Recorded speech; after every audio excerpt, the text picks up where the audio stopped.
صحبت صالحین کا روحانی کمال۔ صحبت اچھی ہو انسان اچھا بن جاتا ہے، صحبت بری ہو وہ صحبت اپنا اثر رکھتی ہے۔ انسان کی صحبت نماز سے ہو جائے تو وہ انسان بے حیائی کے کاموں سے رک جاتا ہے۔ انسان کی صحبت روزے سے ہو جائے تقوی و پرہیزگاری کا خوگر بن جاتا ہے۔ انسان کا تعلق، انسان کی صحبت طواف کعبہ سے ہو جائے تو وہ بندہ قرآن و سنت کے حکموں کا پیکر بن جاتا ہے۔ یہی صحبت انسانوں کو فرعونی بناتی ہے، نمرودی بناتی ہے، شدادی بناتی ہے، حامانی بناتی ہے، ابلیسی بناتی ہے، اور یہی صحبت انسانوں کو ولی بناتی ہے، غوثی بناتی ہے، ابدال کے درجہ تک لے جاتی ہے۔ نسبت کامل جب ہو جاتی ہے تو اسی کے ساتھ بندہ تبا تابی بنتا ہے۔ یہی صحبت اچھی ہوتی ہے تابعی بنتا ہے، صحبت اچھی ہوتی ہے صحابی بن جاتا ہے، اور یہی صحبت اچھی ہوتی ہے تو پھر وہاں پر بغدادی بنتا ہے، وہ چشتی بنتا ہے، نقش بندی بنتا ہے، سہروردی بنتا ہے۔ وہی شخص جس کی صحبت صحیح سلامت ہو جایا کرتی ہے پھر وہ قادری بنا کرتا ہے۔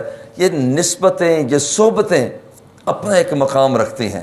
ایک صحابی مٹھی بھر جو راہ خدا میں تقسیم کر دیں، دنیا جہان کے سارے ولی، غوث، قطب، ابدال، کائنات کے بندے وہ سارا سونا لے آئیں، چاندی لے آئیں، ہیرے موتی جواہرات لے آئیں اور وہ پھر راہ خدا میں تقسیم کر دیں۔ نسبت کا یہ اثر ہے، صحبت کا یہ اثر ہے کہ جس بندے کو صحبت حضور علیہ الصلوۃ والتسلیم کے دامن سے ہوئی، اب اس کے مٹھی بھر جو تقسیم کیے ہوں کا یہ مقابلہ کائنات کی دولتیں نہیں کر سکتی۔ یہ صحبت کا اثر ہے، یہ صحبت کا اثر ہے۔ حضور سیدنا عمر رضی اللہ تعالیٰ عنہ بیت اللہ کا طواف کرنے کے بعد حجر اسود کے پاس آ کے کھڑے ہو گئے، فرمایا انی اعلم انک حجر، مجھے پتہ ہے کہ تو ذات کا پتھر ہے۔ لو لم ارى حبیبی صلی اللہ علیہ وسلم قبلک واستلمک ما قبلتک ولا استلمتک۔ حجر اسود کیا سمجھتے ہو، میں تمہارا کتنا احترام کرتا ہوں، تجھے چومنے کے لیے بےتاب رہتا ہوں، تمہیں بوسہ دینے کے لیے میں بےتاب رہتا ہوں، کیا کوئی تیرا کمال ہے؟ وجہ اصل یہ ہے کہ تیری صحبت میرے مصطفیٰ کے لبوں سے ہو گئی۔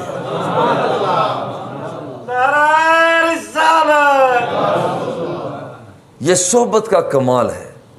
صحبت اچھی ہو جائے، اب دیکھیں ذرا غور کریں، اور یہ صحبت جیسے جاندار چیزوں پر اثر رکھتی ہے، بے جان چیزوں پر بھی اپنا اثر رکھتی ہے۔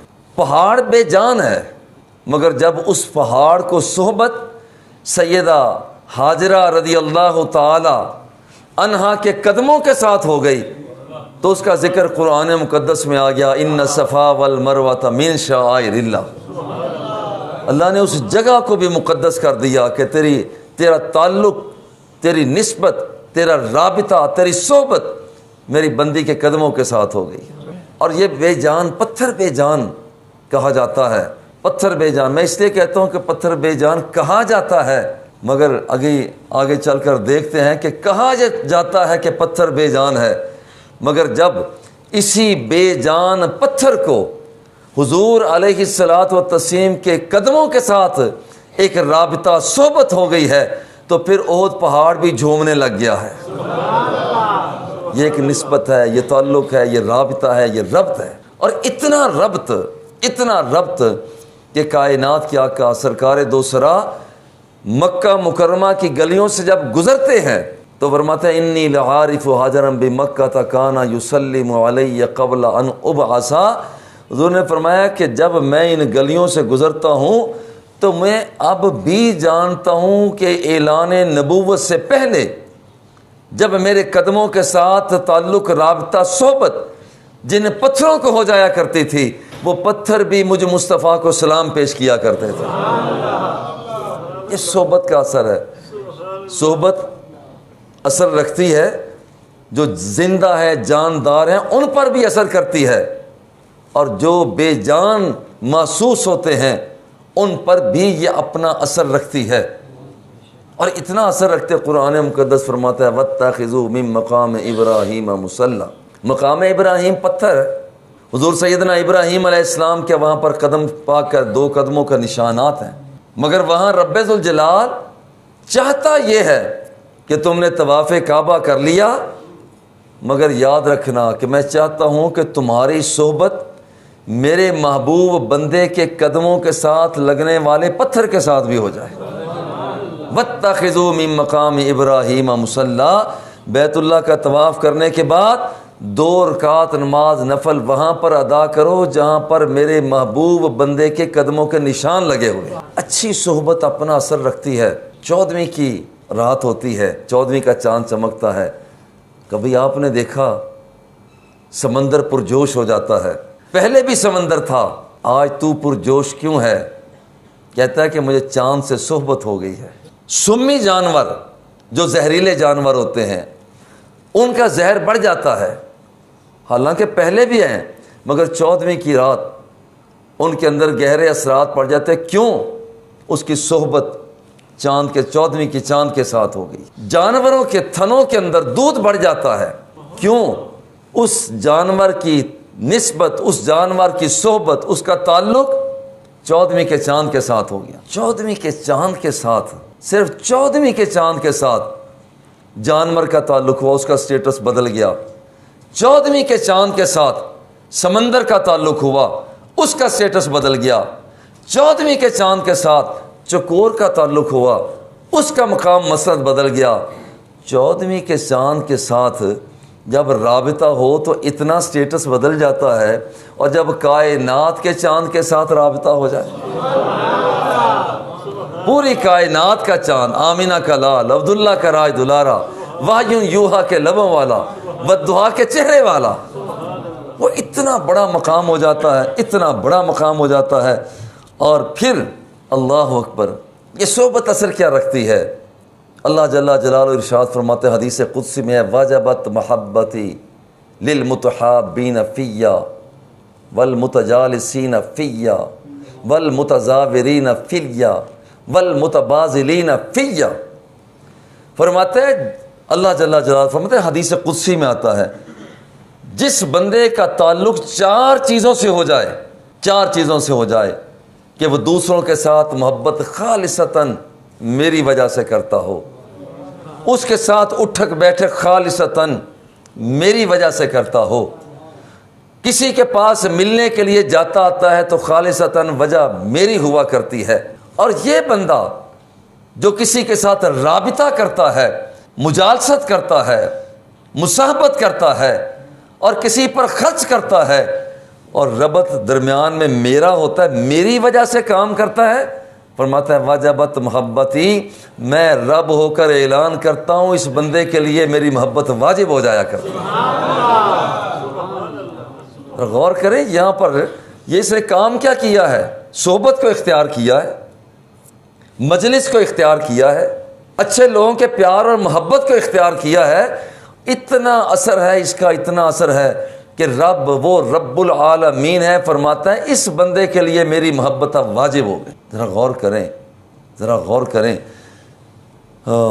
حضور علیہ الصلوۃ والتسلیم نے ارشاد فرمایا کہ فرشتے آسمانوں سے اترتے ہیں اور ڈھونڈتے پھرتے ہیں، کہیں کوئی اللہ اللہ کرنے والے ہیں۔ اللہ اللہ کرنے والوں کی شان ذرا غور، کہیں اللہ اللہ کرنے والے ہیں، اور جہاں کہیں ایسی مجلس بپا ہوتی ہے جہاں رب کا ذکر ہو رہا ہوتا ہے، تو یہ ایک فرشتہ پھر آواز لگاتا ہے، دیکھو جو ہمارا مقصد ہے ادھر ادھر جانے کی ضرورت نہیں ہے، ہمارا مقصد یہیں پر حل ہو رہا ہے۔ وہ فرشتے بھی جمع ہو جاتے ہیں۔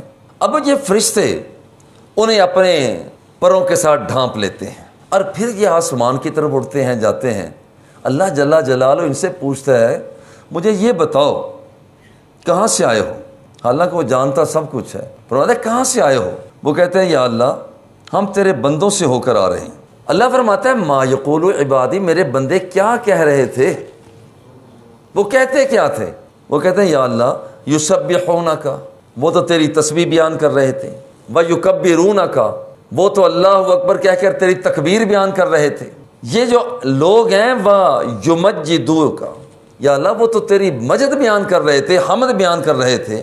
بڑے پیار سے اللہ فرماتا ہے کیا ان لوگوں نے مجھے دیکھا ہے؟ یہ جو میری تعریف کر رہے ہیں، میری توصیف کر رہے ہیں، میری محبت کے اندر گم ہوتے چلے جا رہے ہیں، کیا انہوں نے مجھے دیکھا ہے؟ جانتا سب کچھ ہے، کیا انہوں نے مجھے دیکھا ہے؟ وہ کہتے ہیں یا اللہ فیقولون اللہ، یا اللہ انہوں نے دیکھا تو نہیں ہے۔ پھر رب ذوالجلال فرماتا ہے قال فیقولوا کیف لو رأونی، یہ تو بن دیکھے میرے اتنے دیوانے ہو رہے ہیں، اگر میری ایک جھلک دیکھ لیں تو پھر ان کا مقام کیا ہوگا، ان کا حال کیا ہوگا۔ ایک بات ہوتی ہے قال فیقولون لو رأوک کانوا اشد لک عبادۃ، مولا اگر یہ تجھے دیکھ لیں تو ان کا ذوق اس سے بھی کہیں زیادہ بڑھ جائے۔ اللہ رب العزت پھر دوسرا سوال عطا فرماتا ہے یہ بندے چاہتے کیا ہیں؟ فرشتے عرض کرتے ہیں مولا یہ تیری جنت کے طالب ہیں، تیری جنت چاہتے ہیں۔ پھر رب ذوالجلال فرماتا ہے کیا انہوں نے جنت دیکھی ہے؟ نہیں مولا جنت تو نہیں دیکھی۔ پھر رب ذوالجلال فرماتا ہے یہ تو جنت کو دیکھے بغیر اتنے قربان ہو رہے ہیں، اگر میں جنت سے پردے کو ہٹا دوں ایک جھلک دیکھ لیں تو پھر ان کا حال کیا ہوگا۔ عرض کرتے ہیں مولا یہ تو پھر اور بھی زیادہ طلب کریں گے۔ تیسرا سوال رب ذوالجلال فرشتوں سے فرماتا ہے مجھے یہ بتاؤ فَمِمَّا يَتَعَوَّذُونَ، یہ بچنا کس سے چاہتے ہیں؟ فرشتے عرض کرتے ہیں مولا یہ اصل میں جہنم کی آگ سے بچنا چاہتے ہیں۔ اللہ فرماتا ہے کیا انہوں نے جہنم دیکھی ہے جو اتنا ڈر رہے ہیں؟ کہتے ہیں نہیں مولا جہنم دیکھی تو نہیں ہے۔ لا واللہ یا ربی ما رأوہا، جہنم نہیں دیکھی۔ اللہ جل جلالہ فرماتا ہے فَكَيْفَ لَوْ رَأَوْهَا، اگر یہ لوگ جہنم کو دیکھ لیں پھر ان کا حال کیا ہوگا۔ اب یہ سارے تین سوال جواب ہوئے ہیں۔ یہ میری تسبیح کر رہے ہیں، تحمید کر رہے ہیں، تبجیل کر رہے ہیں۔ ایک کیوں کر رہے ہیں؟ دیکھا نہیں ہے، اگر دیکھ رہے ہیں تو کیا حال ہوگا۔ مانگتے کیا ہیں؟ تیری جنت چاہتے ہیں۔ بچنا کس سے چاہتے ہیں؟ دوزخ سے بچنا چاہتے ہیں۔ یہ تین سوال جواب ہیں۔ اگلے مرحلے میں ہم داخل ہوتے ہیں۔ اللہ جل جلالہ فرشتوں سے فرماتا ہے دیکھو یہ میرے تذکرے کر رہے ہیں، میری جنت کے طالب ہیں، جہنم سے بچنا چاہ رہے ہیں، تم گواہ ہو جاؤ، تم گواہ ہو جاؤ۔ فَأُشْهِدُكُمْ أَنِّي قَدْ غَفَرْتُ لَهُمْ، میں تمہیں گواہ بنا کر کہتا ہوں کہ میں نے ان سب بندوں کو بخشش کے پروانے عطا کر دیے۔ اب اگلی بات جو ہے وہ اس سے بھی عجیب تر ہے، اس سے بھی عجیب تر ہے۔ اب یہاں پر ایک فرشتہ کہتا ہے مولا فیہم فلان لیس منہم انما جاء لحاجت، مولا سب کو معاف کر دیا۔ اللہ فرماتا ہے سب کو کر دیا۔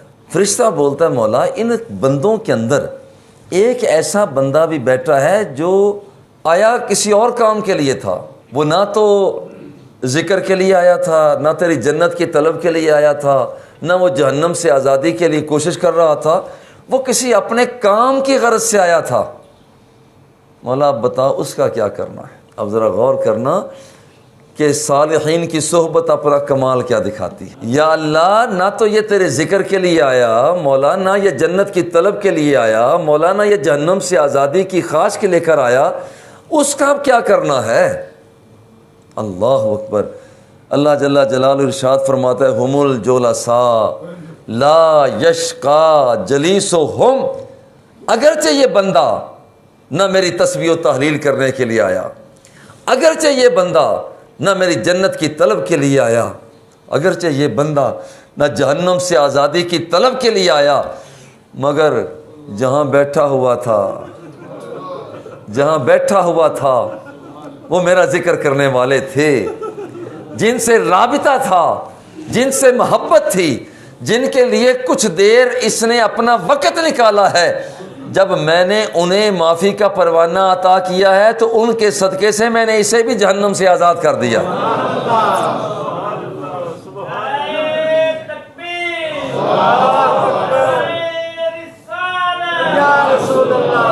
اللہ محمد چار یار حاجی خواجہ کتب فرید، حق فرید یا فرید، حق فرید یا فرید، حق فرید یا فرید، حق فرید یا ایھا الذین آمنوا اتقوا اللہ، اے ایمان والو اللہ سے ڈرتے رہو، ڈرتے رہو۔ ڈرتے رہو اس سے، اس کی بارگاہ میں ڈرتے رہو، اور وَكُونُوا مَعَ الصَّادِقِينَ، سچوں کے ساتھ ہو جاؤ۔ جہاں کہیں پتہ چلے کہ کچھ سچے لوگ ہیں، ان کے ساتھ تسبیح اتنی نہ بھی کرو، اتنی تلاوت وہاں نہیں بھی کی، مگر وہاں پر جا کر جب بیٹھ ہی گئے، اتنا بیٹھنا کہ اس بندے کے ساتھ جا کر بیٹھ گئے، وہاں لوگوں کے ساتھ جھرمٹ میں بیٹھ گئے، اللہ جل جلالہ کو اس بندے پر بھی پیار آ جاتا ہے۔ یہ کوئی قصہ کہانی نہیں، الجامع الصحیح البخاری کی روایت ہے، 100 بندوں کا قاتل ہے، 100 بندوں کا قاتل ہے، یہ صحیح بخاری کی روایت ہے۔ وہ توبہ کرنے کے لیے ایک ایسی بستی کی طرف جا رہا تھا جہاں نیک لوگ رہتے تھے۔ کسی نے بتایا کہ جب وہاں جا کر توبہ کر، تیری توبہ قبول ہو جائے گی، وہاں نیک بندے رہتے ہیں۔ وہاں جا رہا تھا تو راستے میں انتقال ہو گیا، راستے میں وہ بندہ مر گیا۔ جا رہا تھا نیک لوگوں کی بستی کی طرف، راستے میں انتقال ہوا۔ اب جنت میں لے جانے والے فرشتے آ گئے کہ یہ بندہ نیک لوگوں کی طرف جا رہا تھا۔ جہنم میں لے جانے والے فرشتے آ گئے کہ 100 کا قاتل ہے۔ اللہ جل جلالہ نے یہاں پر ایک فیصلہ کرنے کے لیے فرشتہ بھیجا۔ اس حکم نے کہا کہ دیکھو یہ ذرا ناپ تول کرو، اگر یہ بندہ نیک لوگوں کے قریب ہے تو جنت میں لے جانے والوں تم لے جانا، اور یہ اگر بندہ برے لوگوں کے قریب ہے تو جہنم میں لے جانے والوں تم لے جانا۔ ذرا غور کریں، فیصلہ بھی خود ہی کروایا، اور جو نیک بندوں کی طرف زمین تھی اسے سکیڑ بھی دیا۔ اب یہ بندہ نیک لوگوں کے قریب آ گیا، نیک لوگوں کے قریب جب ناپ تول کیا گیا، اور تھوڑا سا آج کل لوگ کرکٹ کی زبان کو بڑا سمجھتے ہیں، ہاں جب کبھی رن آؤٹ کیا جا رہا ہوتا ہے تو جو بلے والا ہوتا ہے وہ اب سمجھتا ہے کہ میں وہاں پر نہیں پہنچ پاتا، تو وہاں پر وہ گر جاتا ہے اور اپنا بیٹ، اپنا بلہ اور آگے کر دیتا ہے، اور آگے کر دیتا ہے، اور ایک لکیر تک جب اس کا بیٹ پہنچ جاتا ہے تو فیصلہ کرنے والا فیصلہ دے دیتا ہے کہ نہیں یہ آؤٹ نہیں ہوا ہے۔ اب اس بندے نے کیا کیا تھا، جب اس کی موت آئی، موت کا وقت قریب تھا، اب یہ آخری لمحے میں ہے، نیک لوگوں کی طرف بڑھ رہا تھا، اس نے اپنا سینہ تھوڑا سا نیک لوگوں کی طرف کر دیا۔ میں پہنچ نہیں پایا، میری کوشش تو جاری ہوگی، بس اللہ کو یہی ادا پسند آ گئی، اللہ کو ادا پسند آ گئی کہ فرمایا کہ نہیں تو آؤٹ نہیں ہوا، تو آؤٹ نہیں ہوا، تو ابھی تک آؤٹ ہونے والا تو پھر جہنم رسید ہو جاتا ہے، نہیں تو آؤٹ نہیں ہوا، تیری یہ ادا پسند آ گئی ہے کہ تو نے سینے کو تھوڑا سا آگے بڑھایا ہے، جا اگرچہ تو مجرم ہے، گناہ گار ہے، جا تیرے سارے گناہوں کو معاف کر دیا۔ وَكُونُوا مَعَ الصَّادِقِينَ، سچوں کے ساتھ ہو جاؤ، یہ ہے صحبت صالحین کا روحانی کمال۔ اللہ جل جلالہ ہم سب کو عطا فرمائے۔ وصلی اللہ تعالی علی حبیبہ و آلہ و اصحابہ اجمعین۔